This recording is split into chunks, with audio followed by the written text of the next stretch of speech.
Expand the field. Expand. Expand the field. Expand the field. Okay, I'll expand. Widen the zone. Widen the zone. Okay, and expand the field at the same time. First expand the field. Oh, okay. Then widen the zone. Okay. Right? Sure. Because field becomes zone, and then zone needs to be widened. Expand the field of the things you're able to laugh off. Yeah. Right? Yeah. I mean, I'm able to laugh off a lot. It's true. It takes a lot to get me One of not the to be things I able to love laugh about it you. off. Yeah. So, But boy, what? when you find one of those things that you're not able to laugh off, you are intolerable. Because those are very serious things. Things that therein lies the argument. Serious to whom? To moi, naturally. Numero uno. But there are so many things that are serious to other people, and that I will point at them and laugh. That is 100% true. I've seen you do it. I've seen you do it. Yeah. But I still think, even as limited as the things are that really get you into that nitpicky motherfucking thing you do, that cycle of like, I hear you, but I really would rather focus on this right now. Like when you get to that zone, that's when you go expand the field, widen the zone. Okay, I accept. Thank you. First of all, thank you, and I accept that. I will give it its due. Amazing. And I'll definitely think about that. We are some enlightened motherfuckers we these days. Really are. We really are. Jesus. You took that with like such poise. Thank you. Poise. Did that pop on the microphone? Did that upset you? No, it was. I think it was okay. I don't think we got. Yeah, that was fine. Poise and you'll know if something upsets me. That's true. That's true. Poise and grace and aplomb. Thank you. Yeah. Right in the plums, you might say. Hey-o. Billy's working blue today. Hubba, hubba, hubba. Well, welcome, everybody.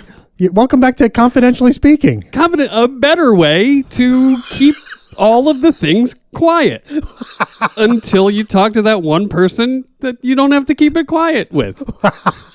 And in that moment, you say, this is confidential. God, yeah, between you and me. That's right. Right? That's goddamn right. And if it gets out, I will know who didn't keep it quiet. That's right. Right? Yeah. So there's a responsibility. There's an accountability here. That's right.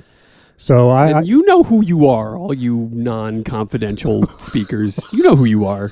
And everyone else knows who you are too, actually. So. That's true, because you're no one will talk to you anymore because you're not confidential enough, for Christ's sakes. Well, I fully commit to the idea that there is nothing confidential for me. So, for example, my confidentially speaking will go out into this microphone. I know you don't have that same level of comfort with speaking hard truths. Okay. Potentially. I feel like we've gotten into a few areas where you're like, I'd rather not talk about it. Confidentially. I'd like to keep it confidential. Yeah. Yeah, that's true. But the listening audience is my confidentially speaking partner. Okay. As I see it. Yes. Embodied in the form of you. Oh God. Which is not great for them, but it helps me. Okay, good. Yeah. Good. Yeah. So just talk to me like you're talking to them, and then they'll hear it through me. You're like Jodie Foster's father at the end of Contact. Oh, geez. Boomer? I'm like Boomer? The great David, what's his name? You've embodied something I'm familiar with and accustomed to, so I can feel free to express myself. Right. What's that actor's name? David. David so Morse. Brilliant. David Morse. Yeah, that's right. He's great. He is great. He's always great. It's a shame that he wasn't cast in L.A. Confidential. Would have worn the suits beautifully. But would have fit right in. But. This is the podcast where he has the opportunity. Here we go. We're doing it. He has the opportunity to be cast in a role in LA Confidential. Yes. This is what we call Who Would They Play? Who would they play? Who would they play?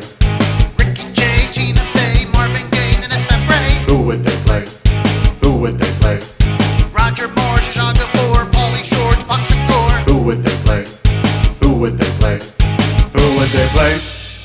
Ah, yes. We are recycling and reusing. Oh, it's the best. A segment from the past. Reduce, reuse, recycle. That's right. So in this segment, who would they play if you don't know? We take a famous actor or some famous person or anybody really who may come up in conversation, and we cast them in L.A. Confidential. So we figure out what's the best role for him in this movie. And in this case, we're talking about the great David Morse. The great David Morse. And I remember him going way back. I said Boomer already, which was, of course, the character he played on Saint Elsewhere. So you had me thrown at Boomer. Not a Saint Elsewhere guy. Wow. Howie Mandel can suck a dick. I never got into any of that Oh, it was such a great show. Yeah, I don't know if that's true. It is true. Undeniable. You got your William Daniels. You got your Denzel. You got your David Morse. It's really good. Like, I'm not a hospital drama guy. Yeah. But that's a really good show. No. And what's his butt wrote on that? Went on to do NYPD David Chase Blue. or somebody. Yeah. Maybe that's him? Yeah, that's somebody. Him. Yeah. That's him. Yeah. Yeah, it's a really good show. That was great. No, he's great, but I just never got to the St. Elsewhere. St. Elsewhere, yeah, exactly. Great show. St. Elmo's where? So that's where I remember him great from mashup, first. by the way. That would be great. It would be pretty great. St. Elmo's Fire in a Hospital. That's right. Or something. That's right. But he's done so many great roles over the years. You mentioned him in Contact, where he plays Jodie Foster's father. Plays an alien playing Jodie Foster's father. Right. God, I hate that movie. Apart from that amazing shot where the girl runs up the hallway and looks in the mirror when it's Jodie Foster in a flashback and she's running down the hallway and she goes in the mirror. I love that sort of trickery, the camera, mirror trickery. No, that's beautiful. Beautifully done. Beautifully done. Yeah. Incredibly shot. Yep. Not unlike our film, the film we're talking about. That's also right. beautifully shot. Yep. And a sort of a similar. Well, we'll get to it. A similar take was used in L.A. Confidential. Oh, okay. Yeah. Like using the reflection to great acclaim. So that's fun. And then so David Morse. Who for me, there's one guy. And there's one guy alone. It's the easy. most obvious. It's so easy. This is the easiest version of this game. We'll play all episodes. And we can probably say it together at the same time. Yeah, let's. Ready? Yeah.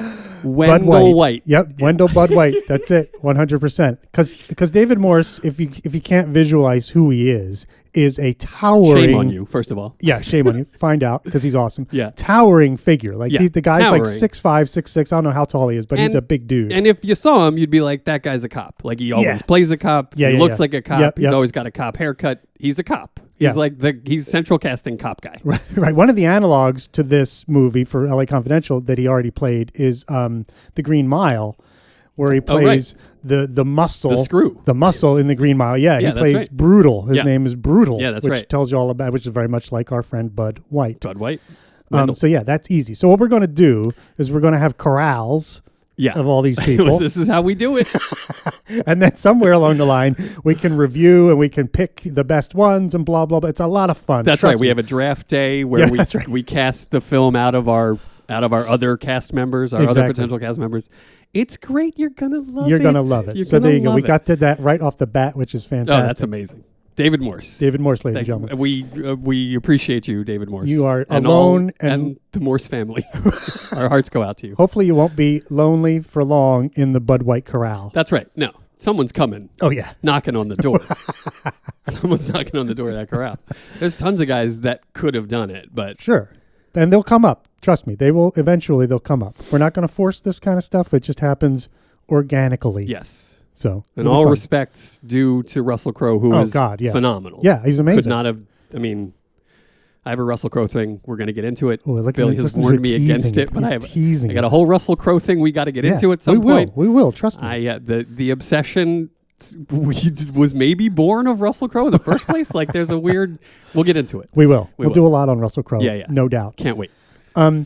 But what we're here for today, actually, on this day, is we were going to go through the sort of opening montage of the movie. It's the first 2.5 minutes where there's a montage showing stuff about LA and sort of sets the scene for the whole movie. Indeed. Gives us the context of what it's all about. To clarify.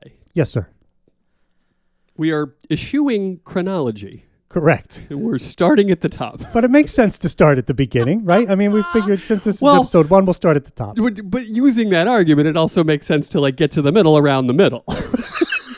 And get to the end, at the end. Yeah, You see what I'm saying? I do. I'm trusting you.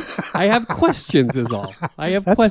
fine. You just ask them as we go I will along. be asking questions. And I will always have the perfect So answer. again, eschewing chronology, Yeah. starting at the top. That's right. Fantastic. That's right. Fantastic. It's I mean, I think it's a conundrum. It's that we can all just live with. My heart is open Good. to this journey. Yeah. In whatever form it takes. Tap dance. Great. Okay, good. All right, so the opening montage starts with the one thing I wanted to notice was that the very even before the montage starts, we see a big Warner Brothers logo. That's right. On the screen. We do indeed. And Curtis Hanson said this about that Warner Brothers I logo. saw Curtis this, I saw Hanson this, being yeah. the director of the I have film. it too, but yeah, please. Oh, good. Yeah. He said, I get such a kick out of seeing the Warner Brothers logo on the front of LA Confidential. Warner Brothers studio that brought us Edward G. Robinson as Little Caesar, James Cagney as Public Enemy, Bogart, and so many great pictures right up through Bonnie and Clyde. Entertaining melodramas all, but also unique in that they all looked at life in America through a slightly subversive lens. And I like to feel that our picture is an extension of that tradition. Right. And our guys. Didn't he also say "and our guys"? Oh, he might have. Yeah. Oh, that's good. But that's a great quote. It is a great And quote. Yeah. And the Warner Brothers logo does inspire that sort of history of like early Hollywood Yeah. and noir and like all the stuff that makes this film great. Yeah.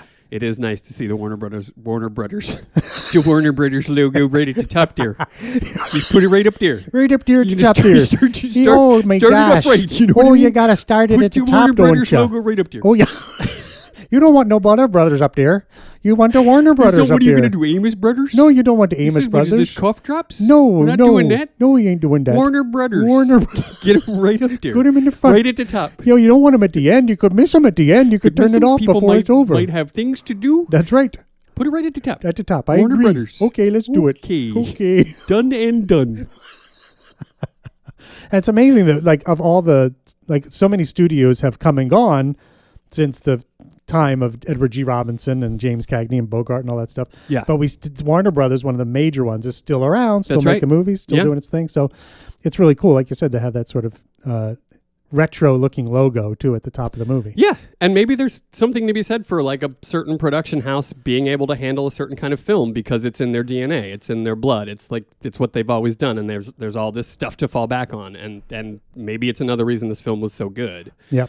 You know, I do like when movies play with that opening thing where they show the studio thing in a different way, Yeah. kind of, you know Yeah, what I mean? It's totally. usually fun. Totally. Like I think it was the Wolfman, which is not a good movie. There you go. The most recent one. The with, Nicholson one. No, the one with, Oh. that's Wolf. Now, this is, Pardon me.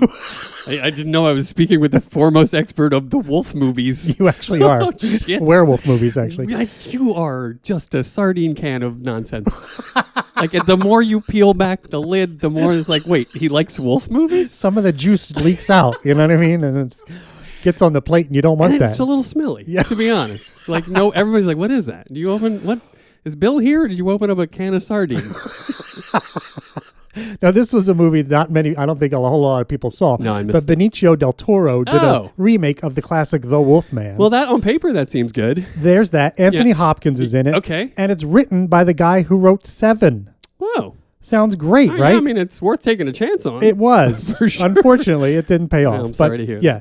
But at any rate, at the beginning of that movie, if I recall correctly, they used the old Universal logo from like the 30s. They had that Yes. spinny globe thing and the letters went on a little, Sure. little tiny plane went around Classic. the outside. Oh, Yeah, that's I a love good that. one. And it puts you right in mind of the old horror movies that you used to watch as a kid. Yeah, So yeah. I love that shit. Yeah, like the Frankensteins and the...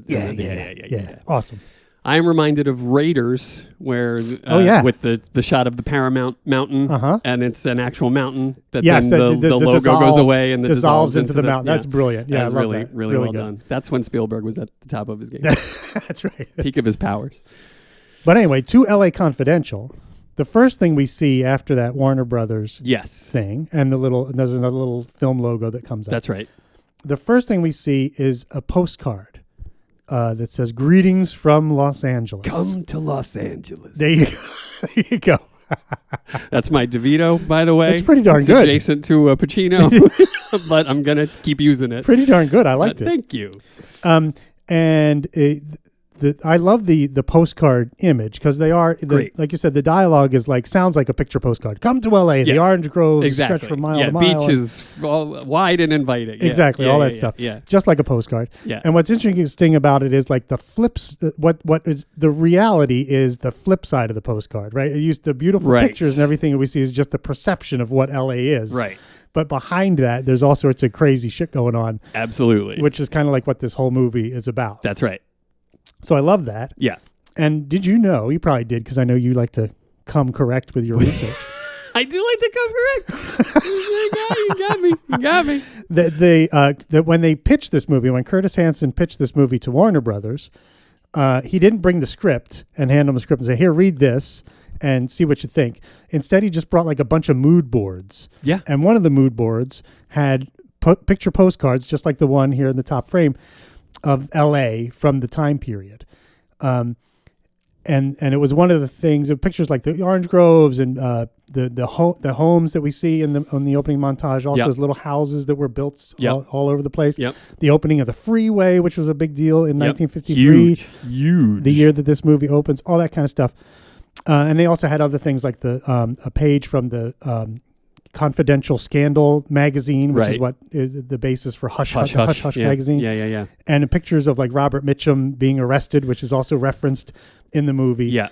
And when the executive he was pitching to saw all this stuff and heard how passionate Curtis Hanson was about all this, he was like, I don't need to read the script. Yeah. We're good. We're making the movie right now. Yeah. He actually said, I can see it in your eyes. I can see the movie.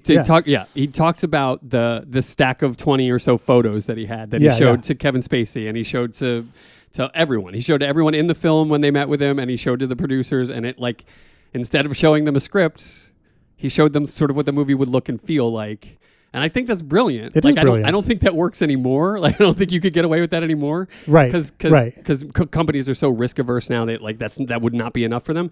But like, it's just so perfect. Yeah. It's just so perfect. And it seemed to work wonders for Curtis Hanson. Combined with his passion for the project, I'm sure is what would sell it. You know, the way he presented those photographs, no doubt. I'm sure. And a lifelong Los Angelian. That's right. And so it was like part of his makeup. Exactly. Yeah. Well, that's fun stuff, buddy. It is fun. That's fun stuff. And then, of course, we hear, while we're seeing the opening images there, the song Accentuate the Positive. That's right. And eliminate the negative. Yeah. Which is a great sort of theme. Don't mess with Mr. In Between. No, right? You don't want to do that. No, you don't. He is a son of a bitch. Yeah. Mr. In Between. Yeah. Yeah. Yeah. Walk one side road. Fine. Walk other side road. Fine. Walk middle road. Squish. Just like grape. Is that Miyagi? That's Miyagi. Oh. This is one of the great Miyagi lessons of all time. You know, of course, I still haven't seen The Karate Kid. So heartbreaking. Every fucking wolf movie, probably more than once, and not The Karate Kid. Correct. God damn it. I know. I'm sorry. But I'll say this. This is a rage I have not felt for quite some time. It's nice. It's like Darth Vader. This is a rage I haven't felt since. Exactly. And he never finishes. He never does. Just walks out. He just like. Can't talk, breathing. Sorry. I'd love to finish that sentence, but I cannot. I wonder if he does that other times to people too. He's like, just sometimes he'll just be like, I find your lack of faith. And he just walks out. And then he's breathing. Just breathing, yeah. So what is he finding my lack of faith? He always gets right to the... It does make him very mysterious, though, doesn't it? I mean, yeah. Anyway. Yeah. Where were we? Accentuate the positive. Yeah, because you gotta. Yeah, you got to. And that's sort of the theme, a little bit of the theme of the montage is that LA is trying to accentuate the positive aspects of moving out west and coming to the West Coast. Right. And it's a whole new world out here. And, we're building all this stuff. We got a brand new freeway. Who knows? You could even be discovered. Become a movie star. That's right. Life is good in Los Angeles. It's paradise on earth. There you go. That's what they're selling. And then the next line is that's what they'll tell you anyway. Right. Yeah. So it's great. All of that stuff is great. The song choice is great. I love the pictures. Like the pictures are all like I want to stay on them even longer than the montage allows. Like, They're all really engaging and interesting and of an era, and For I love sure. all that stuff. Yeah. The one that gets me every time is the family praying. The little the parents and then two little kids bowing their heads in prayer before family dinner. That's right. That one like kills me every That's time right. because there are still people in this country who think that's what we should be doing. No, you know, for sure. Yeah. For sure. Which is An scary. alarming amount, more than I ever really imagined, frankly. Not that there's anything wrong with it, but Well- it's everybody should be able to do their own thing. If your family doesn't look like that, that's fine. I If understand. you want to do that thing. That But, we have you to know. say that like whatever works for you works for Yeah. you. And but it's always that do what thou wilt until you violate the rights of another. And that's where those people always sort of lose the thread Exactly. of being able to worship or whatever the fuck. Yeah. Like they want to bring it to my door. Yeah. You know what I mean? Shove it down your throat. Christians come to my door. Well, you know what I'd say. Oh, is that $1? Yeah, that's $1. Yes. God damn it. Tip jar, baby. I can't stop it. I'm really going to have to lock in on this. I think we're gonna have to agree on a sound effect. Like some ding ding ding ding ding or something. You know what I mean? A money cha-ching or something. You know, some kind of For sure. thing, so we know when the money's being Absolutely. transferred. No, that's great. And I love this whole thing because some of them I'm going to be willing to pay for. This one, Yeah. not so much. Yeah, This some are one going to was be an worth accident. it. Yeah, some will be worth it for sure. Totally. But the song "Accentuate the Positive," sung by That's a Dino. incorrect. Oh. This was my surprise I had Oh, for you okay. today. Yeah, so I came correct Mm-hmm. with my research on the singer, which is actually Johnny Mercer, who's the guy who wrote the lyrics for the song. One Oh, of the wow. great tin pan lyricists of all time. Oh, that's fantastic. And a great interpreter of his own work. Mm. So this is the Johnny Mercer version of Accentuate the Positive. It was a big hit years before when sung by Bing Crosby and the Andrews Sisters. Oh, nice. But this was his version that he recorded, and I'll tell you why in a minute. But the great Johnny Mercer wrote lyrics to more than 1,500 songs, Damn. including compositions for movies and Broadway shows. He received, last time you talked about Oscar nominations and awards for LA Confidential, Mm-hmm. Johnny Mercer received 19 Oscar nominations, Damn. and he won 4 for Best Original Song. Damn. Yeah, he was quite the songsmith. For real. Yeah, he was great. And he wrote hits that you would recognize like Come Rain or Come Shine, That Old Black Magic, which has another tie-in with LA Confidential in that Johnny Mercer was from Savannah, Georgia, which is the location where a book and a movie called In the Garden of Good and Evil Okay. takes place. Okay. I know that movie. Yeah, have you Yep, seen the movie? I have have. not seen the movie, but I Oh. know it stars our good friend Big V, Jack Vincennes. That's right. Kevin Spacey. And he's very good in it. And in the movie, he sings That Old Black Magic. Yeah. This Okay. Johnny Mercer song. How about So it? it just all comes It's together. all that is some nice tying up of loose ends, but right? yeah. And in 1942, Johnny Mercer founded Capitol Records with 2 other guys. And this was one of the tracks that they recorded because it was like, hey, we need some records for our record company. So Johnny Mercer was doing his own tunes. That's amazing. Yeah, which makes sense. Some of the other big songs he wrote, some Oscar winners, like he won 3 Oscars 2 times. What am I saying? He won the best Oscar song 2 years in a row, which not many people have done that. Okay. And he won for Moon River in 1961, Uh-huh. written with Henry Mancini, and Days of Wine and Roses in 62. Exactly. See? Yeah. Johnny That's a Mercer. beautiful song. It's a great It's a song. beautiful song. Days of Wine and Roses also written with Henry Mancini. And on March 25th, 2015, it was announced that Mercer's version, this version that we hear in the movie of Mhm. Accentuate the Positive, Mm-hmm. would be inducted into the Library of Congress's National Recording Registry for the song's cultural, artistic, and or historical significance to American society and the nation's audio legacy. Wow. Yeah. Wow. So this particular record that we hear is important. I mean, it is. It's the perfect song choice, and then Yep. this version of it obviously has, like, it just makes the tapestry even richer. Yeah, yeah. You know, and, Definitely gives like, you the time period. You know, it does everything you need. It does everything you need. Yeah, and the guy that wrote it is performing it, and That's right. I'm almost always going to prefer that. And I thought it was Dean Martin too at first because he sounds a lot, especially the first few notes, Yeah. which are the ones we hear the most clearly. Yeah. Before the voiceover starts. But then I looked it up, and sure enough, it's That's Johnny great. Mercer. I mean, Dino is still all over this film, but just Yeah. not this song. Yeah. That's really cool. Yeah, we'll get to Dino. Oh, for sure. Well, hopefully Dean Martin will appear. Oh, you always supposed to like to come by every now and again. Just how you doing over there, Billy? Doing well, Yeah. Dino. It's always nice when the Deanster drops by. What are we talking about? Hello, lady. So we got the microphones out. So we're doing a little podcast. Is that what this is? All right, I gotta go. Is that Dino? I love Dino. I missed him again. I know. I love when. Yeah, you did. I always You step stepped out. I don't know why you do that every time. It's so weird. Well, I never know what's gonna mean. Dino shows up. That's true. He's my guy. Yeah, Well, I'm sure he comes by looking for me. I'm sure. He did. He was looking for you. Actually, yeah. He's sorry he missed you. Yeah. All right. All right. What else, Sumbo? What else? We got tons of stuff in this opening montage. After we set the scene of like they're selling you an image, and Sid Hutchins here is the man to tell you where it all goes dark and shady. When it all gets all tawdry and uncool. I'm here to tell you about it, right?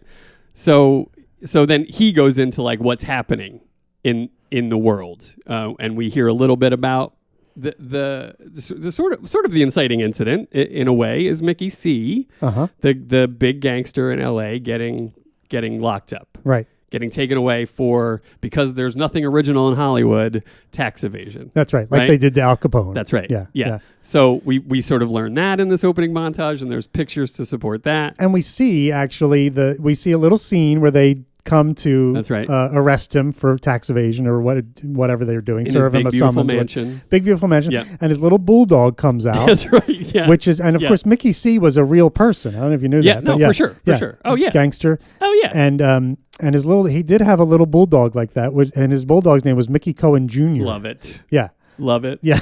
You got to be pretty arrogant to name your dog your name Junior. Like, I mean, Zumbo Jr. If I'm like, here's my new dog, Zumbo Jr., you'd be like, nice. Wouldn't you? I mean, Fido, maybe, or Zumbo Spot? Jr. It's got to be Zumbo Jr. now. Come here, Zumbo Jr. Attaboy, Zumbo Jr. Yeah, you're just like a big Zumbo, only you're littler. Yeah, all that stuff.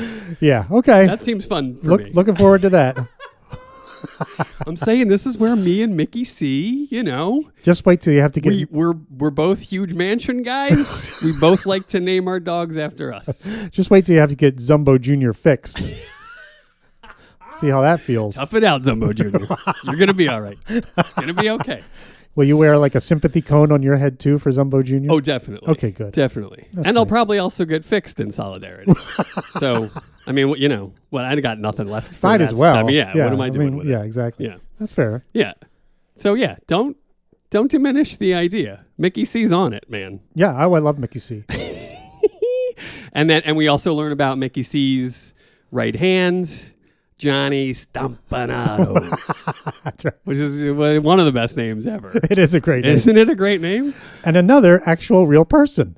Yeah, for sure. I always thought for years, I thought he was just this great character. I mean, the name Johnny Stompanato sounds like a fictional character, No, yeah. right? This is not unlike Capone and Nitty. They've been Yeah. fictionalized to a point where they seem like characters. Same with Mickey C and Stompanato. Yeah, Stompanato. Stompanato. Hey. What do you call him for short if you had to choose? Stomp. You just Go and stomp all I the think way. I'll call him Stompy. Oh, Stomp. I don't know. I'd probably call him Stompy. Ren and Stompy. Ron and Stompy. Ersatz, Ren and Stimpy. Ron and Stompy. Stompy. But that scene where they introduced Johnny Stompanato, Yeah. where he's like at a Mickey Cohen party, That's or right. something. That's right. And a champagne bottle is uncorked. That's and right. It makes a pop sound. And he reacts and he reacts like yeah. he goes for his gun. Yeah. And I love that because it looks like this like an introductory shot from a TV show. It does. Like it because could be they the laugh about it. Yeah, after, yeah. It could be the beginning of like Charlie's Angels Yeah. or something, where you're introducing the characters and he goes for his gun and then he laughs. Yeah. Yeah, I love that. It feels a little odd, but I love it. It's so funny. Yeah. It is odd, and you can tell in that opening shot that he's got big dick energy. It's just something that comes right through. I have a version of an original script. This is part of the Sid Hutchins voiceover, where he's talking about Stompanato. This didn't make the film, but I found it amusing, so I figured I'd share it with you. Share it. Johnny's handsome, ladies, but the real attraction is below the belt.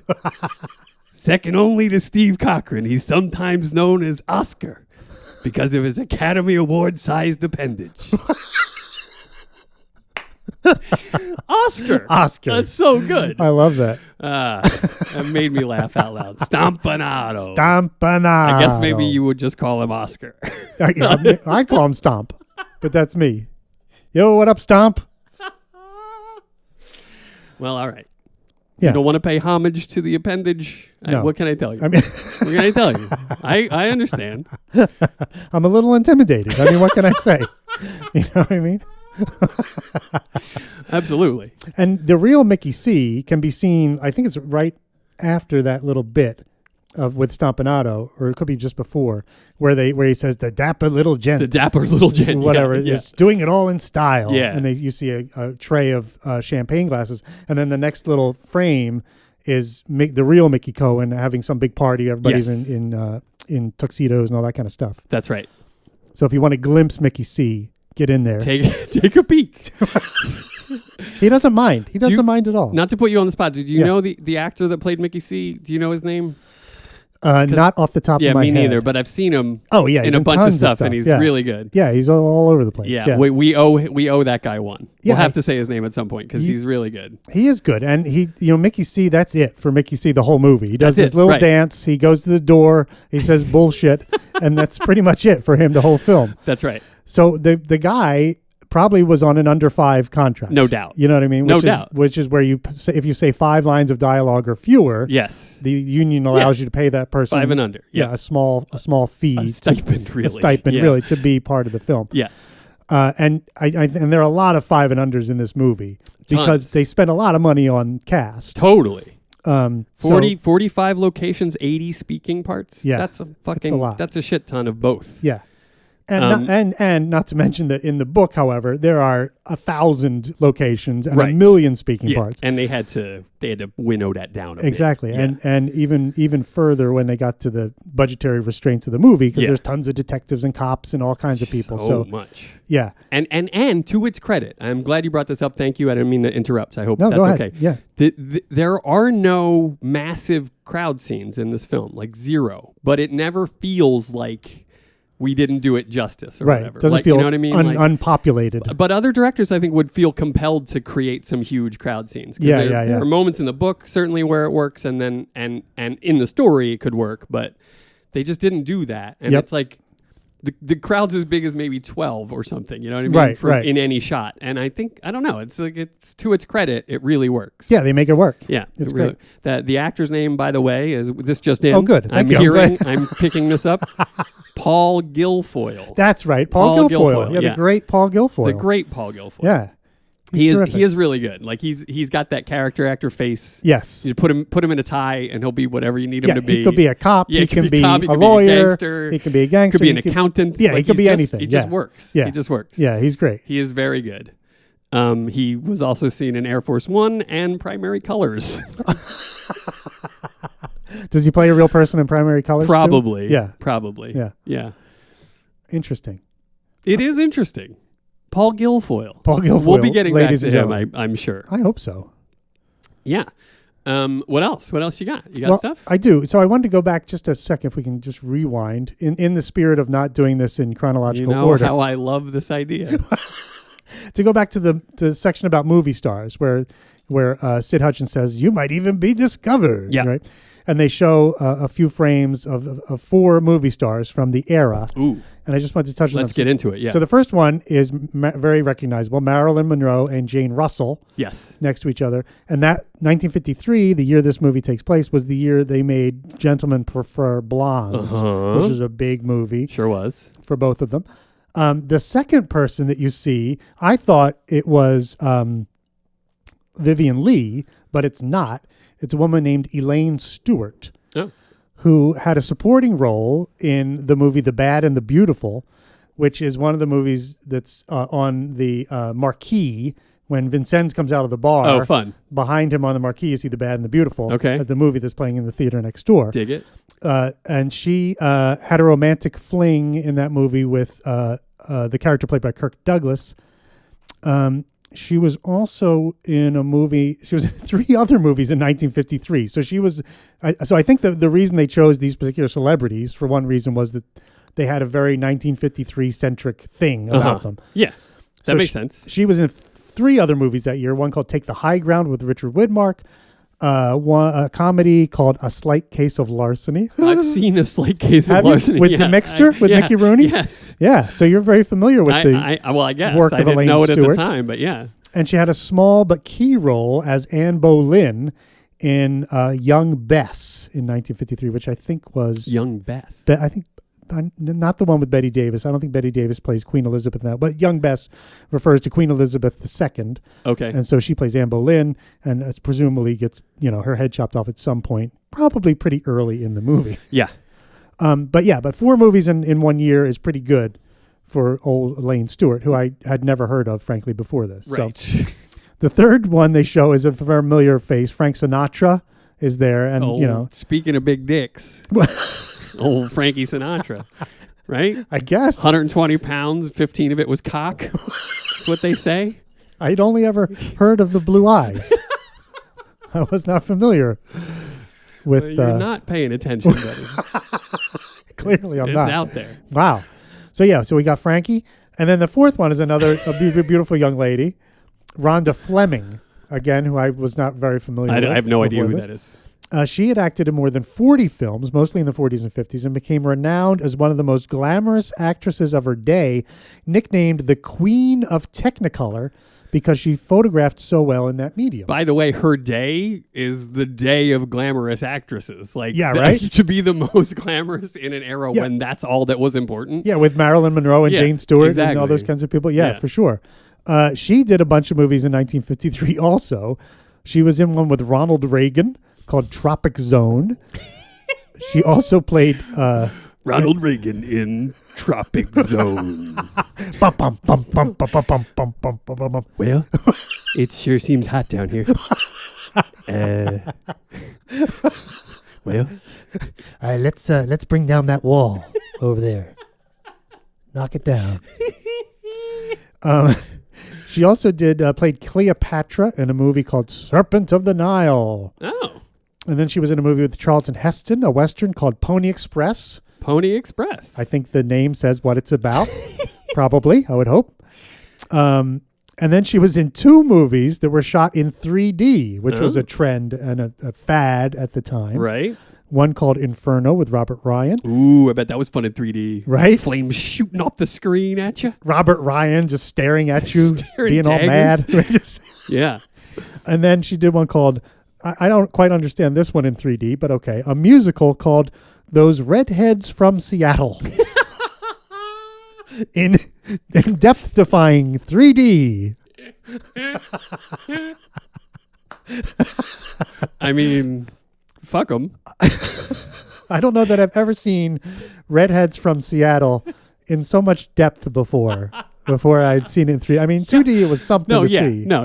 Redheads from Seattle in 2 dimensions. Boring. Whatever. Yeah, right. I can see that. I can see that every day. Snooze fest. Exactly. Yeah. When in that 3rd dimension, boy, you can really get the whole Seattle-ness of them. That's right.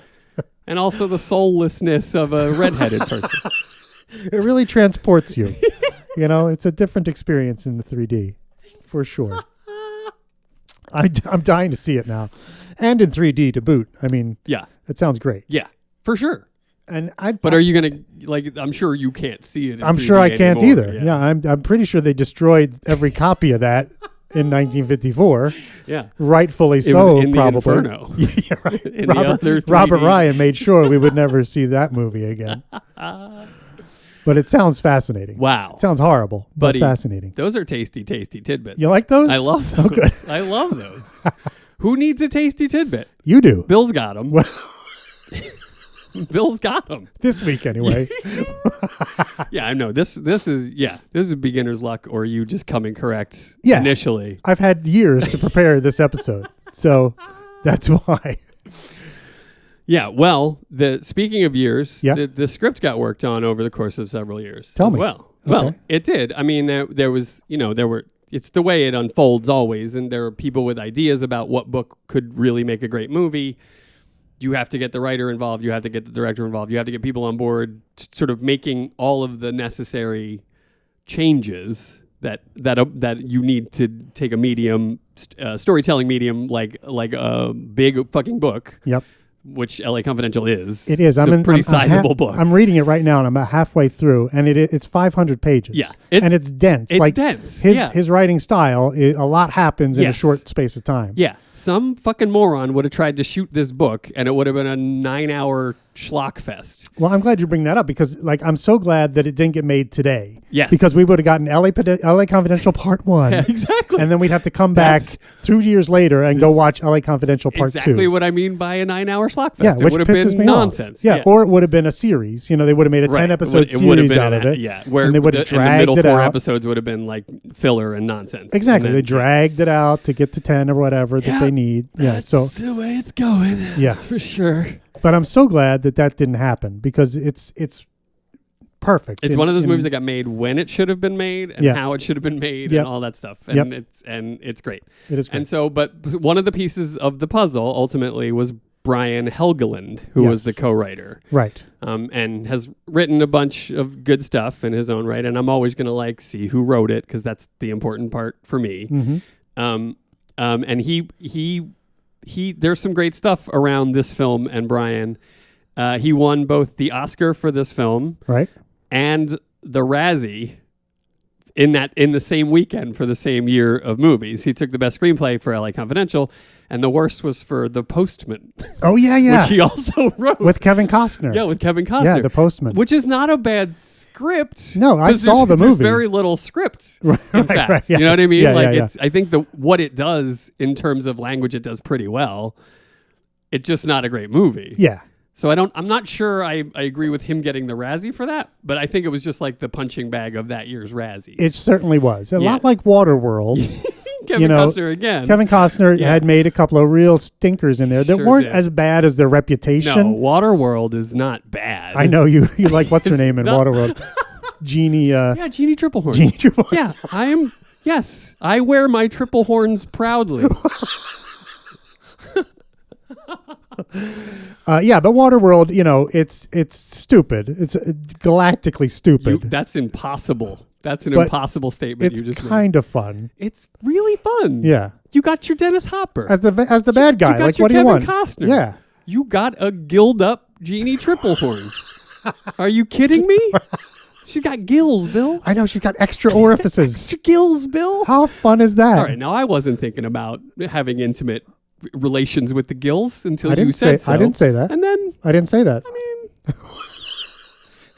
you said extra orifices. Yeah, but you took it to a really strange place. You I come mean- on. You knew what you were doing. I'm not a stand for this. You're planting evidence. That's what you're doing. There's nothing in the transcript to prove that. Stampanado. I mean, that guy would go right through her neck. Turns when you out think about that. Brian did mount the Razzie and the Oscar side by side on his mantle and stayed that way for many years. And I read he was one of the few people to ever show up to receive a Razzie Award. Yes, he was very gracious Yeah, about receiving yeah. a Razzie. He loved wasn't it. like, this isn't good for my image and blah, blah, blah. He was like, he got the joke. Yeah. Yeah. And he's willing to say like, okay, yeah, that wasn't my best work. You know what I mean? Like That's to just right. be like, yeah, okay, I can do Yeah. better than that. Salt of the earth. Yeah. He sounds like a Brian. great guy. He was a fisherman in Boston, Mass for a while before making his way out to LA. Interesting. So he's got he's put in a day's work. You know what I mean? Yeah. Like that's important. So does he smell also like a sardine can No, when you open it up? only you, buddy. Oh, damn it. I was trying to have something in common No, with it's him. your unique odor. Well, I like having that. I like having a unique odor. I do like that. Because I don't want to smell like everybody else. You don't. No. No, I mean you don't. You definitely don't. Good. Yeah. I'm proud of that. It's all you. Nice. Yeah. So anything else on the montage? No, nothing else on the montage. No? Okay. Well, I had a little thing here. One of the things when you were alluding to, and I'll let you read it maybe, the Danny DeVito bit where he talks about. That's I'm what sorry, did you just say Dandy DeVito? Dandy DeVito. Is that what I said? I love that though. I'm from now on, Dandy DeVito. Danny DeVito. Dandy DeVito. How you doing? Riga. Riga. Oh man. But when he says that's what they tell you anyway. Yeah. Because they're selling an image. They're Yeah. selling it through movies, radio, and television. Right. And that is one of the main themes of the movie. Sure. Is Badge of honor. There's badge of honor. Also, just the idea of image versus reality, like perception versus reality, right? So we have people in costumes, essentially, who are playing the role of policemen, Right. who are actually criminals. Or bad people. Right, exactly. Yeah, Yeah. Totally. Yeah. And we have, hookers who are cut or made up to look like movie stars, but they're not actually movie stars. So we're pretending. If you're one of the Johns, you're pretending that she's actually you goddamn the right. movie star, Yeah. right? So there's a lot Unless of you're stuff. Bud White. Unless you're Bud White, And yeah. then You look better than Veronica Lee. So a lot of the movie is about this perception that is being fed to the public and what's actually going on behind the scenes. Ed Exley is all about that, right? No, Like for he's sure. always jumping in front of the camera to be the hero when actually he's like the coward hiding in the back. Yeah. Just trying to get himself moved to the front, He's opportunistic professionally. That's true. I don't know that I'd describe Ed as a coward. Shotgun Ed. No coward to me. Yeah, probably not in the movie. I think he's opportunistic. Yeah. Yeah.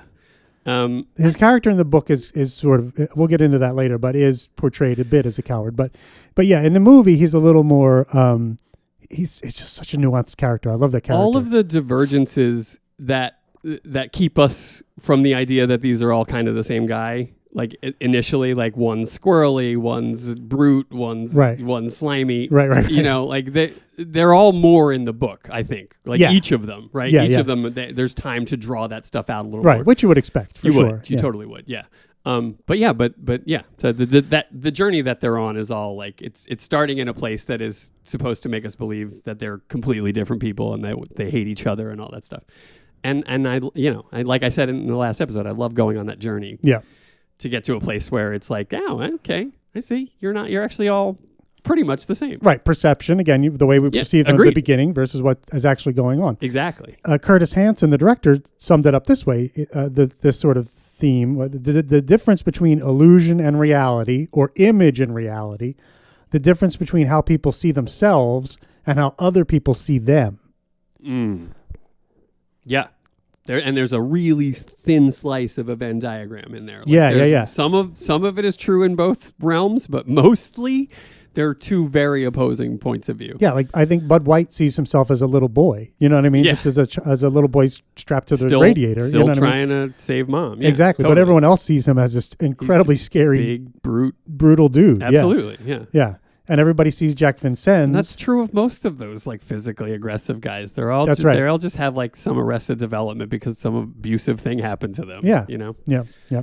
Jack Vincennes, everyone sees him as this, sort of suave, debonair, real classy guy, but he secretly is disappointed with himself that he wound up being a guy who takes bribes and gets set up for these, Yeah, absolutely. collars and all that kind of stuff. Yep.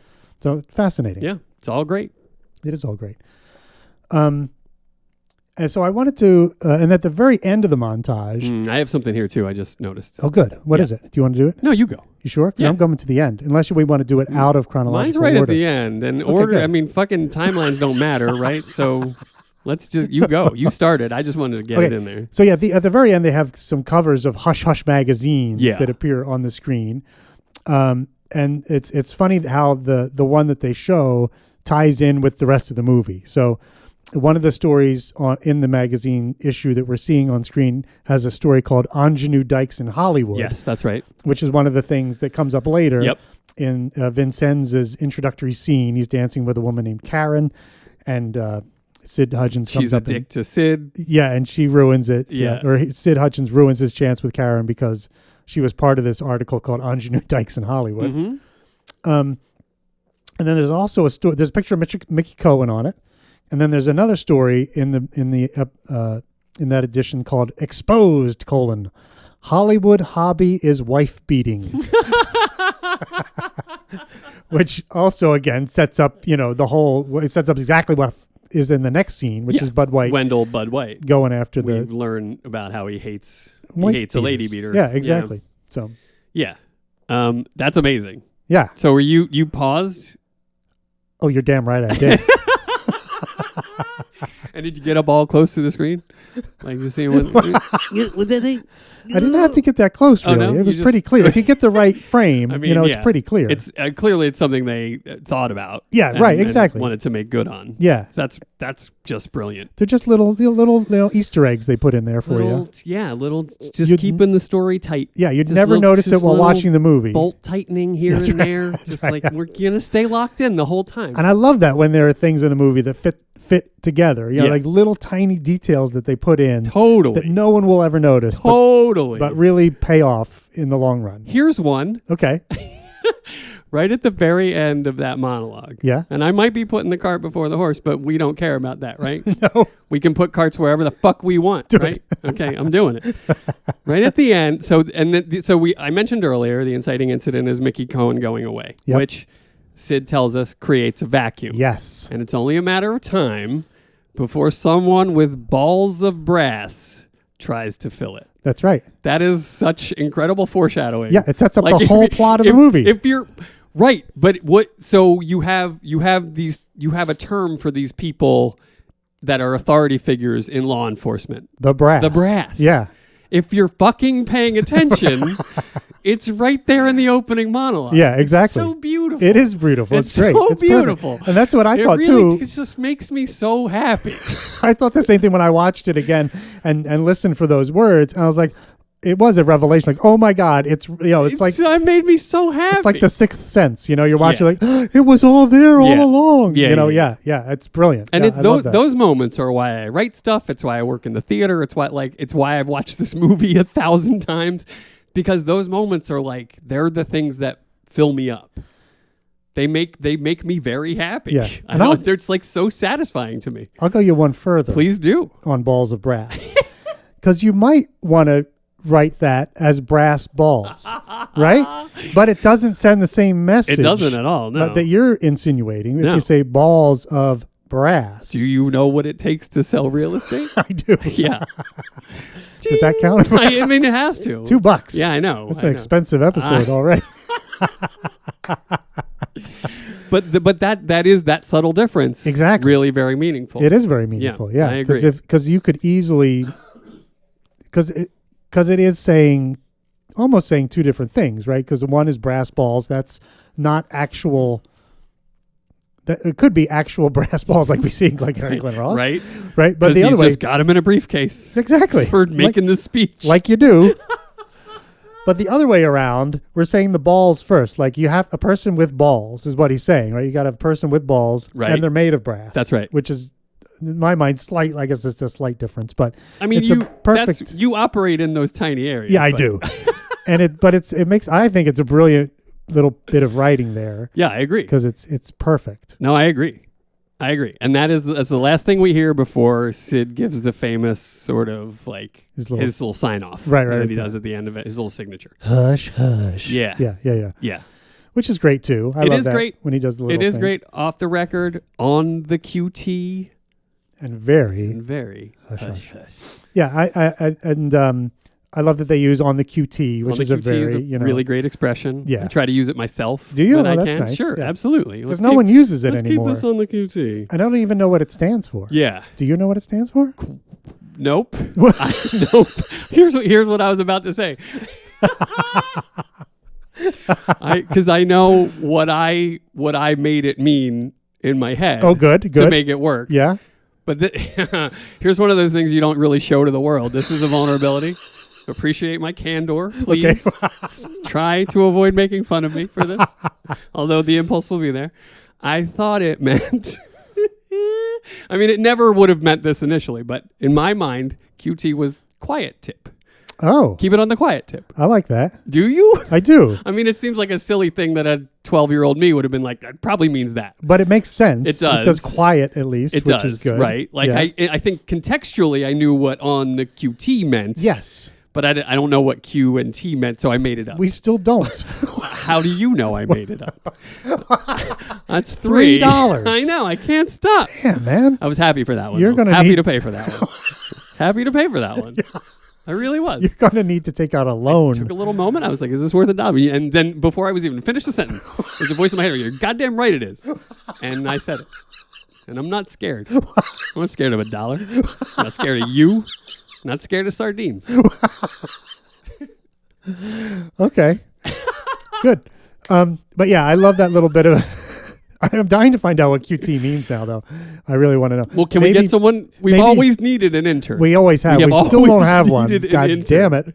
Maybe this will be the time we get one. But while we're maybe finding out from the intern what that means, I wanted to ask you about a couple of storytelling techniques that are used here. Okay. Let's hear it.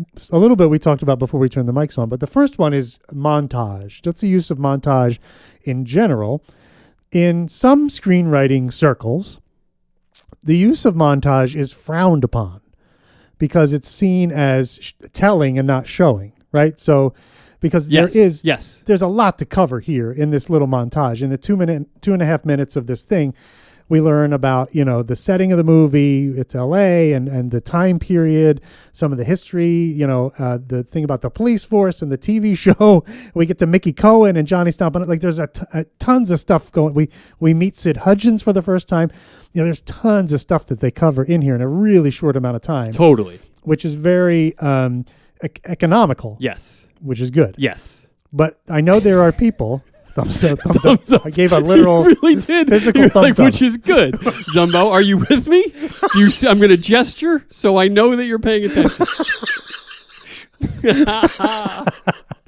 But I do know that there are some professional screenwriters or people who teach screenwriting who would tell you never write a montage. Right.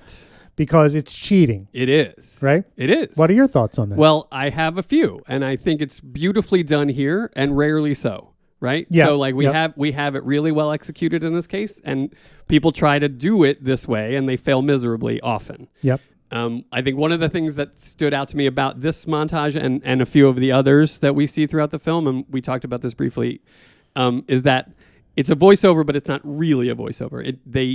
The movie makers took time to justify it in the scene. So where we think Sid Hutchins is just this disembodied voice over these images, will then finally cut to him typing and speaking out loud. And so those little justifications for those voiceovers really help that montage work for me. Okay. Because it's not just like a cheat. Right. It's like they took care with an actual tool to transpose the story from a book to a movie. Right. You need a thing like a montage, and you need to be able to do it well. And so they executed this tool that most people sort of fumble around with to really great effect. Yeah. Yeah. Yeah, I mean, I don't know how I feel about it, especially as the very first thing that happens in a movie. Like I know a lot of times and montages have been used in other movies sort of in the middle to show, because a lot of movies get boring in the middle, right? For sure. So like Rocky, for example, created that's the montage movie, right? Exactly. It created a whole genre of montages alone. Yes. Right? The training montage. Yes. And it became its own thing. Right. And so you can show a lot of change in the main character or in the world or whatever, in a bunch of characters in a very short period of time. Indeed. Which is, I guess, the point why you would use it. But yeah, I think you have to take this really dense thing and distill it down to 2 hours. And like montages are a way to do that. For sure. And you have to pick your spots. Like a training montage is so good. Like that's why Rocky works, because it's just a guy working out. I mean, you can watch it for hours. And you love, I love the training montages. I don't think there's a single training montage in a Rocky film where I'm like, training montage again. And time is passing and good things are happening and the music is great and it feels great. I mean, the Rocky one, the original one, fantastic. Him and Mick doing all that stuff with the chickens and everything. Him running down the street, Broad Street, going to the museum. Yes, amazing, right? Yes. And even by Rocky 3, now he's running on the beach with Apollo. I mean, the whole thing is just they're so good. Yes. So it's not that I montage. love that gay fantasy that they that they share. I honestly do. I've loved it since I was a kid, and I wasn't sure why. Now I know, because it's fucking beautiful. It is great. It's beautiful. Yeah, they're friends. You know what I Yes. mean? It's amazing. Former enemies, now friends. That's right. Right? Yeah. And so I guess the point I'm making is montages in and of themselves are probably not bad, right? But you got to do it right. Like you got to the do old, it right. It's the old adage about like you don't break the rules until you can show you can follow the rules. Totally. Right? Totally. Once you get past following the rules, then you can toss in a montage if you're good. I'm you know what I mean? 1,000 times more enraged that you've never seen The Karate Kid. I'm 1,000. I'm the heat and ire of 1,000 suns is burning in my heart right now. It's the other film Training that montages. takes training montages to another level. Same director, crazy. Same character structure. You have your trainer, you have your noob or idiot. Right, However right. you want to, like, you know what I mean? Like they're yeah. both Italian idiots being led by these uber wise older people. Yep. Training montages. Yep. Rags to riches. Uh-huh. You know, the structure is identical. And we had a bet. I don't know if you remember. I mean, we've made several over the years, my friend. I don't know if it was a formal bet, but about whether or not the training montage in Rocky came from the director. Oh, that's right. We or did have from this the bet. screenplay. And I lost this bet. Exactly. And it was not in the screenplay. No, it came from the director. Yeah. And then he just took that. And then he just went, this is my ran thing with it. now. Yeah, exactly. Yeah. I own this. Yeah. And he fucking killed it. Yeah. And nobody knows his name, which is also peculiar. Yeah, I don't know his name. Advilson. Oh, right. Advilson. Yeah. John Advilson. John Advilson. Yeah. He's good. He's really Advilson, good. Advilson will take a pile of garbage and make it into a pretty good movie. Shit. You know? Yeah. By throwing in a montage. I'm wondering now what other movies Advilson might try to make that could include a montage, like a movie about like a restaurant, like he was doing The Bear, and there's a montage of them chopping the onions. So there's, and that show is stirring nothing the but thing. montages. Is it Season really? 3. That's all it is. They really have devolved into like food porn and like montages. That's it. Or a movie about a librarian, and they're putting the books back on the shelf or going through the Dewey Decimal System. That's a montage I would watch. Yeah? On repeat. I like a librarian. Replacing the old periodicals with this week's version. Yeah, but slow it down. Do it slow. I mean, do it. Continue to do it. But do it slow. Gonna love a librarian. You gotta file like thunder. You gotta read like lightning. You know, that'd be great. There's an old librarian there, wagging the finger. Yeah. Yeah. She's got to paint a thing, but it really is just you don't know this. You don't know the reference. Fuck you. Oh, I see. Fuck It's you. It's Karate Kid. I know it. Paint the fence. Paint the fence. You don't know it. Though. I'm painting the you fence. know it because you've seen it like on some other bullshit that was lampooning it, but you don't know it. That's true. I want you to know it. I kind of need you to know it. Okay. I'll put it. It's on my list. It's really a beautiful film. I'm not steering you wrong here. I promise. I promise. It came out at one of those times, and you and I are like that. We're contrarians, I get it. right? Yeah. And it was one of those things like everybody liked it, so I had no interest. I get it. So I get it. Yeah. But everybly liked it for a reason. I know. And I want you to join the fun. Okay. That's all. I could probably. I'm expanding the field. Widening the zone. For you. Right. This is what I do. Right. Yes. Yeah. I appreciate it. All right. I'm going to watch it, and then we'll talk about it at some point. Okay. In a new segment we're working on. I for would the love. progress. Yes, that's a very exciting tease. That's a little tease. I'm Well putting on my done. Rita Hayworth wig. I'm giving you a little tease. And the other storytelling element in the montage I wanted to talk about, and you mentioned it quite a bit, is the narration. Yeah. And again, narration is kind of the same thing as a montage. It's like it's kind of a no. Yeah. I mean, in usually screenwriting classes. Yeah, that's what I was getting at. It's because it does the same thing. It's telling rather than showing. all of these films. Like I've turned films off in the first 30 seconds when it starts with a guy going like, "Well, that's me." I know, I didn't expect to be there. Right. But let me tell you how I got there. Like, fuck you. Fuck you. Fuck you. Yeah. The primary storytelling tenet for writing is to tell them without telling them. Don't just tell them.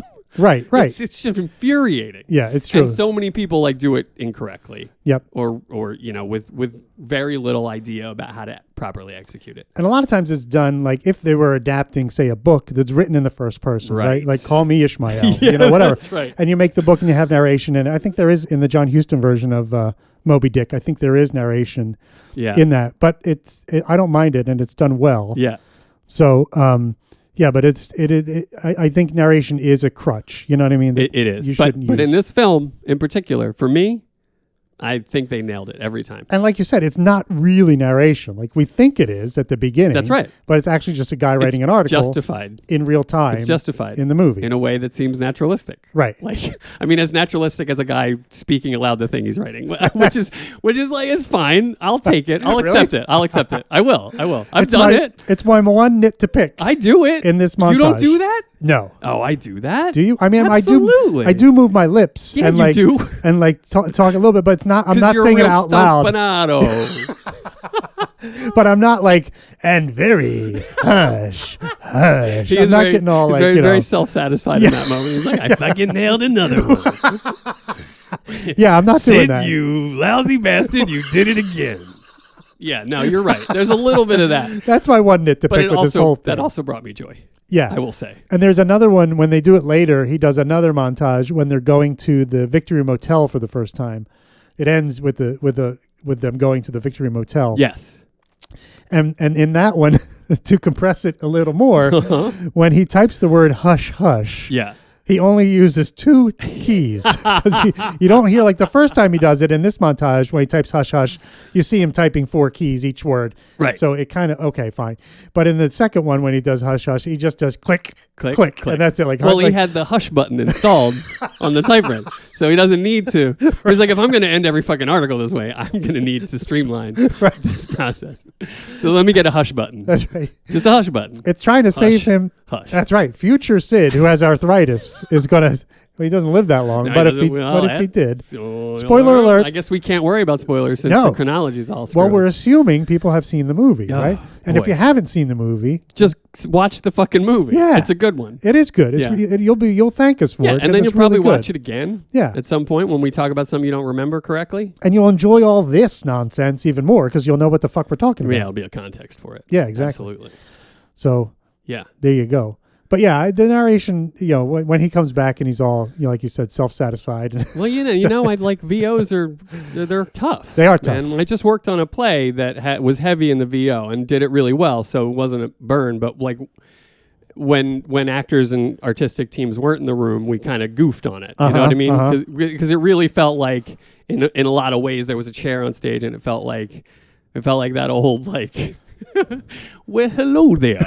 I didn't even notice you there. That Mark Twain sort of like addressing the audience narration. Yeah. It's very Waiting for Guffman. Exactly. Yeah. It got very close to that in this production. It didn't achieve that level of schlock, but it was like we goofed on it a little because it was like, there's an audience here. It's good to see you all. Good looking audience, I might add. But there's a movie we both like a lot that has narration that we both love a lot. Lay it also. on me. Carlito. Carlito's Way has one of the best narration through lines ever. Fading here. Lights going dim. Like my life. My life is dim. I'm looking for my light. Gail is my light. Like that stuff. Exactly. Yeah. But I think all while we watch him on a stretcher gurney being rolled through the subway. Slowly dying. Yeah. So that happens at the beginning of the movie, at the end of the movie, and I think it happens a few times in between. It definitely does. Where he does. Sasso.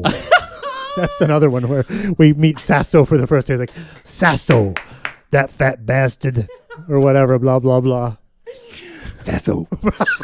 Well, we should really be doing that movie too at some point because, God damn it, we should do them both at the same time. That is a movie that simultaneously. Yeah. That is a movie that I think it's a flawed movie throughout. Like terrible choices were made throughout that movie, but it is so fucking batshit crazy and good that it works. Yeah, it's like everyone in the movie is batshit crazy. Yeah. Pacino was still playing a Hispanic person well into the 90s. Right. Like, that's a problem. Sean Penn is clearly on coke, not just the character, but Sean Penn himself also very much on coke. It's a batshit fucking movie. Well, I always say it's the ersatz sequel to Scarface, which is way more batshit crazy. But, because it's Pacino almost playing the same character. No doubt. Right? 30 years later. Yeah. It's and it's the same director, Say so hello to my little friend. But oh my God, I love Carlito's Way. No, it's really good. It is. For a while, I think I called and left you voice messages of just Carlito Brigante being rolled through the subway. Probably. I love doing it. Yeah. Sometimes I'm just walking down the street and I'll do it. And if you haven't heard our previous Construction. Things are being built. Things being torn down. I'm being torn down. I need somebody to build me up. Gail builds me up. Love Gail. Want to take Gail to the ceiling and the basement. Well, if you haven't heard our previous podcast called Glengarry Glen Ross Infinite, there's plenty of that in there for you too. Actually, there is. Yeah, there's a healthy chunk of Carlito. Yeah, Carlito style sort of rumination. That's one of my favorite things. I think Carlito showed up too, didn't he? Wasn't he interviewed to be the manager at Premier Properties at one point? I think he was. Anyway, if you haven't heard that and you like Carlito, yeah, give it a listen. Yeah, it's fun. Give it a listen. Well, by the way, this just in. Yeah. QT? Yes. Abbreviation for quiet. Oh. So Young Zumbo not that far off. Just added a little flavor. See? Which Young Zumbo loved to do. I think your version makes more sense, actually. And also in great Zumbo fashion, where you can say it in one word, I'll use 3 or 4 or more.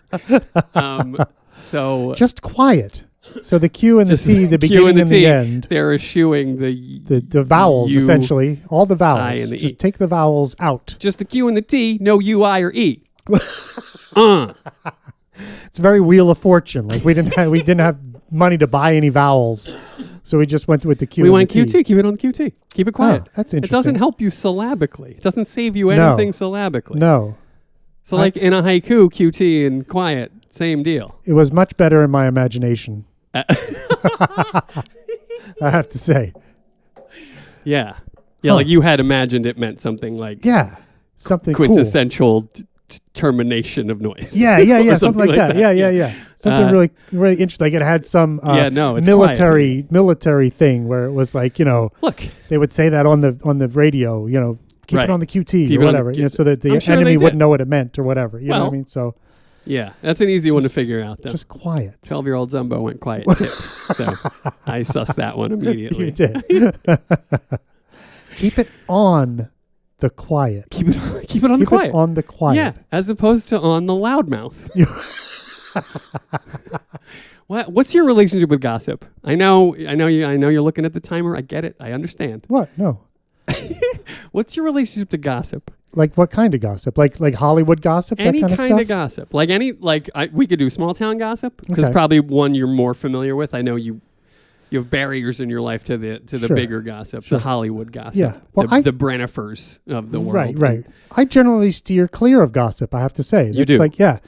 Neighborhood gossip. My wife is kind of plugged into that. It's North Jersey, so she's on a text chain with some of the other ladies in the neighborhood. Yeah. And there's tons of neighborhood gossip. You got it. I don't want to hear anything about it. Amen, I really brother. am not interested. Amen. So yeah, I pretty much eschew gossip at every turn. What about you? I love it. Do you? I do, but I don't actively engage in it because I recognize it as an evil. Now, I will say, I do love sports gossip. Yeah. That's different. I think the gossip about the things that we love, we're able to tolerate. Yeah. And people gossip in their workplace. Like people gossip at my workplace. Sure, they will gossip at every workplace. It's funny. There's like 25 people, right? So like, even if 4 of those people are gossips, everyone knows everything. You know what I mean? For sure. At any small company, that's true. Yeah. So yeah, it's funny. I walk away from that stuff. I try not to engage in it. It's like, it's toxic. It's fun. It's toxic. It's like alcohol. I don't want to know. fun, I don't. Yeah. but it's fucking toxic. Right. You know? But I don't want to know what the gossip is about me. You know what I mean? Because if you're in an environment there like is that, some. yeah, exactly. There will be some, undoubtedly. Well, none of it's going to be worse than what you get sitting right across from me, buddy. So if you can take this, you know what I mean? Or maybe not worse than what I imagine about myself, too. Yeah, for sure. For sure, our version of ourselves is way worse than what anyone's thinking about us. I know that's true in my case. I know it. Right. That's in my heart. I know that's so true. too. Like I've beaten myself up way worse than anyone ever could. Right. So yeah. So have at it. Give me your best. Not you, but like if you want to talk about me, talk about me. I'm fine with it. I don't really care what you think. It's interesting you say that because it takes me back to when we were talking about sort of the themes of the movie and the characters and like how they. Ooh, yeah. Right. Maybe this is part of your obsession with the movie. Lay it on me. Is that our three heroes or protagonists certainly do beat themselves up. They do. Probably worse. They do. Than other people. Every last one of them. Exley, a lot of people want to beat up Exley, but aside from him, probably. Yeah, okay, fair. I'm not sure he beats himself up as much, but the other certainly two. Wendell and Jack are hard on themselves. Yeah. In significant ways. Right. And I think that's probably true of Ed, too. I really do. He certainly has high expectations for himself. I think you might be onto something here. That's probably another layer of things that is really satisfying. Yeah, like how Hansen said the difference between how people see themselves and how other people see them. Right. Right. So if you have that is something I struggle with, for sure. Yeah. That's interesting. That is interesting. That's interesting. It is. That's a good call, buddy. Aha. Look, we're making discoveries. We're already making progress. We're making progress. We're having what they call moments of clarity. Epiphany? Yeah. Yeah. We love that. Yeah. Epiphany. Oh. Hooray.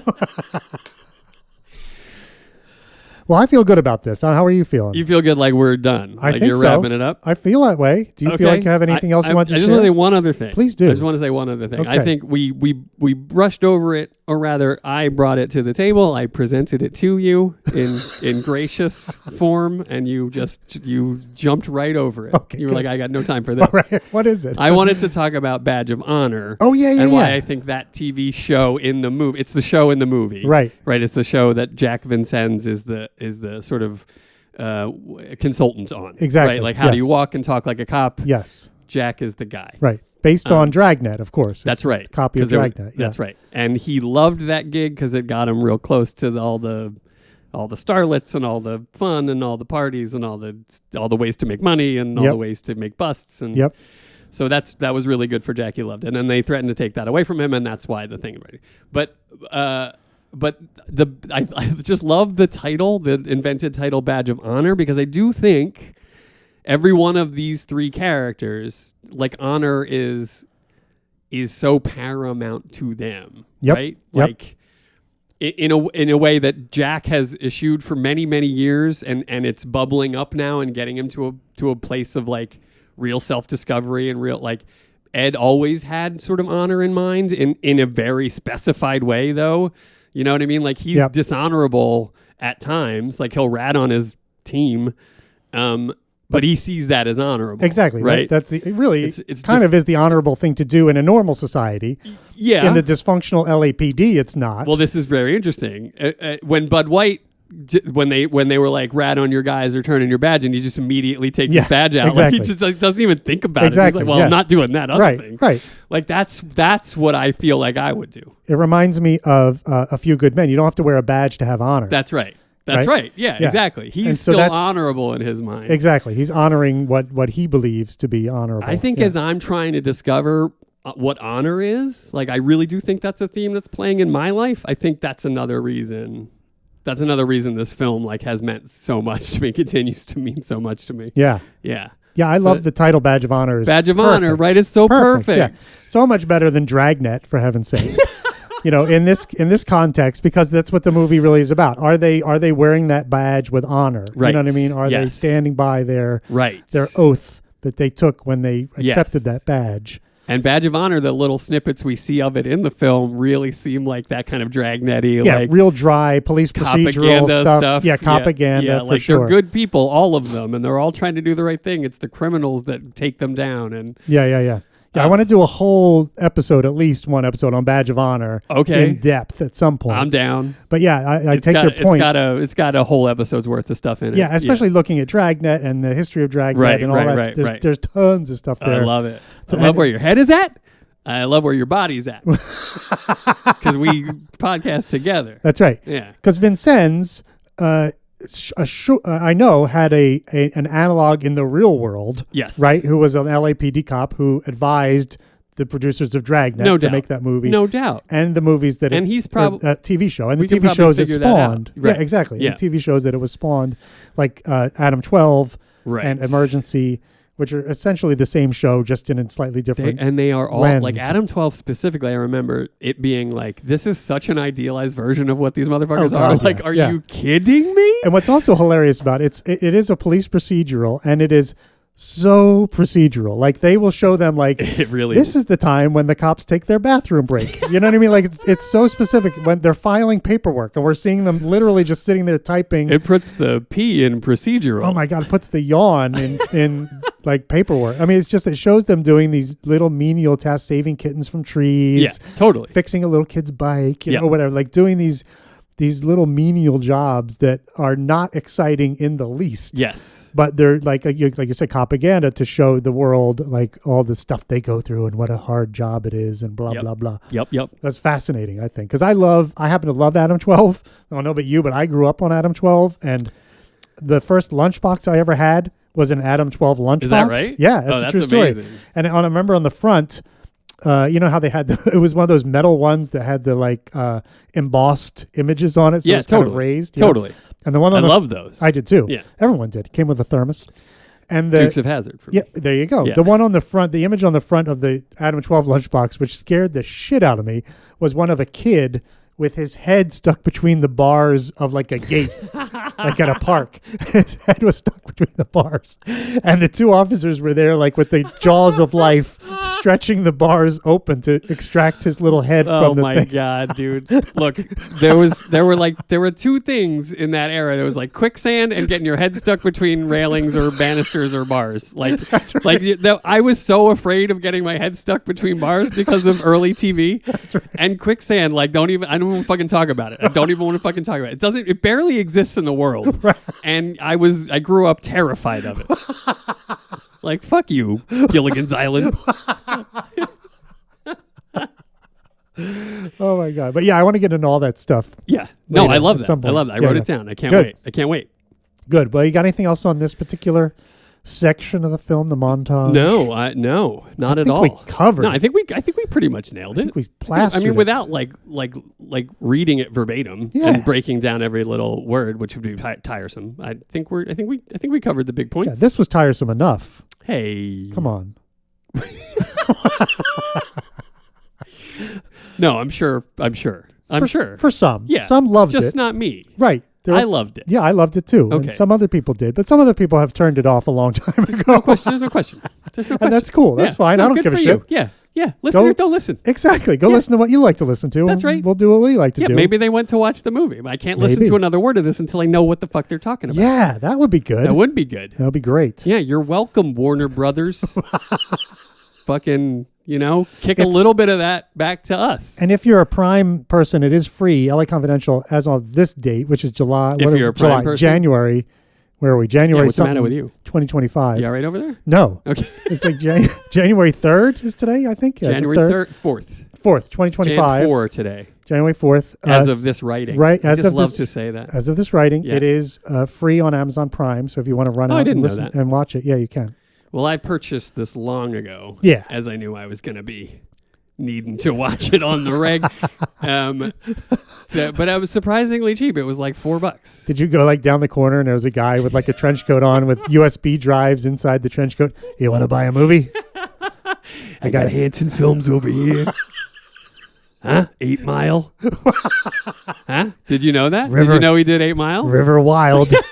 Half price today. You knew about the 8 Mile. I want to get into that with you because you're not like the films of Curtis Hanson. That's like in a whole episode maybe. But yeah, for sure. No, I did not see 8 Mile. No, of course you didn't. Surprisingly. Of course you didn't. Yeah. No. But you remember the mom spaghetti that I always Yeah, used to, yeah, and yeah. you used to like, you were like, what the fuck is that? Yes. Well, that's that. Yeah. The song, the Eminem song from that movie Right. Of course. is the reference I was making. Of course. Yeah. Yeah. So I guess I'll have to watch it now since it's a Curtis Hanson film. You wouldn't. I don't know. You'll hate it, but And it's does pretty okay. Does Eminem play himself? Is that what I remember? Absolutely. Okay. Okay. Yeah. Yeah. And he's very much like a rapper acting like himself, which is not good. No, It's it'd be not hard to good. do. No, it's not good. If they were making a movie about me, it would be hard to be me. But he's not terrible. Yeah. There's some moments that he really nails it, but it's tough. That part's tough. I'm sure Curtis Hanson was like, Jesus. What? I mean, I know the movie's about him, so like, okay, but like, what am I gonna do with? Can we please get Russell Crowe? I was just gonna. Can we please get Russell Crowe in here? Could somebody please get me James Cromwell? Can you imagine James Cromwell? Mom spaghetti. Super tall and lanky up there with the baggy pants. Just in a big white T-shirt, just making it happen off the dome. Seeing his boxer shorts between his shirt and his pants. I'd pay so much come money to see James Cromwell in a rap battle. Throwing in a boyo every once in a while. Oh my God. Yeah. I Boyo! mean, I want to rhyme it with Froyo. Froyo. Boyo. Boyo, That's how yeah. it works. I mean, I know you're a natural rhymer. That would work in a rap battle. It does just work. so you know. It's perfect. Yeah. It's a perfect rhyme. I love it. Froyo. Yeah. Boyo. Boyo. It works. Do you have a valediction, Boyo?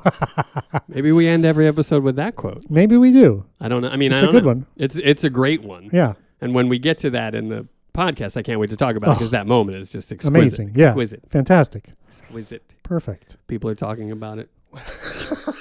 Never seen any scene like this scene. It's huge. All right. All right, yeah. Well, this was fun. This It was fun. Episode number 1. We did it. We did the first one. And we'll be back like, The as rest soon of as them we can. gonna take care of themselves. Hopefully, yeah. Something. Yeah, we'll be back with the next one. Like, Whatever. I mean, yeah. Don't just have no expectations. Just there you go. when it hits your fucking Feed. catcher of choice. Yeah, you'll know fucking about just it. Figure, oh, sweet, these guys, these idiots. Yeah. And then we'll do some more stuff. And also go contact us via. Whatever. We're gonna set up a thing. Yeah, we haven't set up anything but we're yet. gonna. Yeah, we'll probably By have the an time email this drops, address. we'll have something. I'm imagining we'll have an email address if anyone still sends email. This is what we do. We talk about behind the show stuff on the show. Confidentially speaking at gmail.com. 99% chance that's what it'll That's be. probably it. Confidentially speaking at Just gmail.com. bank on that. Yeah, and we'll be on some of the social medias, You not will? on all of Okay, them. we will be. Yeah, I think we will be. Because I mean, I'm full thinking- disclosure, I'm not on that stuff. You'll blue sky us. I'm maybe? thinking of Blue Sky. Okay, great. I'm thinking of Blue Sky and maybe an Instagram. I love it. Yeah. Oh, maybe an Instagram. Yeah, because I know you like Instagram. So I mean, I'm hoping to no, pull you back in. I don't. No, okay. I don't like Instagram. All right. You don't like it. I don't You like used to what like it did it. to me. Oh, I see. Yeah. Okay. Fair enough. Yeah. I was on Instagram. Yeah, you and loved it. Engaged with it often. Yeah. But no, I didn't. It wasn't working for me. Okay, good. Well, I'm glad you got rid of that. Thanks, buddy. So maybe Thanks for the maybe not support that. We'll in see. that way. But yeah, hit us. Despite saying you were trying to pull me back in Well, just moments ago. I just said that as I a know. movie quote. You're a flip flopper. No, it was just a movie quote. That's all it was. So yeah, But not one you have to pay for. no, that was a Not freebie. like all the ones I did. Dude, I just got to move my quote engine to another movie. Yeah, see, Save me some scratch. so easy. Some Skrilla. So here's a question about that. So if I did a quote from Glengarry in an episode where you've already done one, Yeah. does it come out to zero? Is like a plus minus kind of thing? No, I think we each Just have keeps separate adding. tip jars. Yeah. Okay. Fair Right? enough. Like yeah, I'm 'cause- up to 3, you're still at 0. Yeah, because we want to do something good with this money in the Just end. get on the board. So yeah, exactly. Get on the, right now, get on the board. Just throw one out there for us. You stupid fucking cunt. I don't know. That's the winner. Okay, That's the bonus quote. Now you have to give $2. I'm sorry. Okay, I whatever. didn't realize that was the case. What I didn't either, but whatever it costs. It was the Daily Double or whatever the fuck. You picked the wrong quote, buddy. Okay. I'm sorry. I don't know what to tell you. All right, fine. Well, before this costs us any more money, let's get the hell out of here. Yeah, all right. All right, this was great, Thanks man. for listening, Thank everybody. you. Bye. We'll see you soon. Bye. Bye.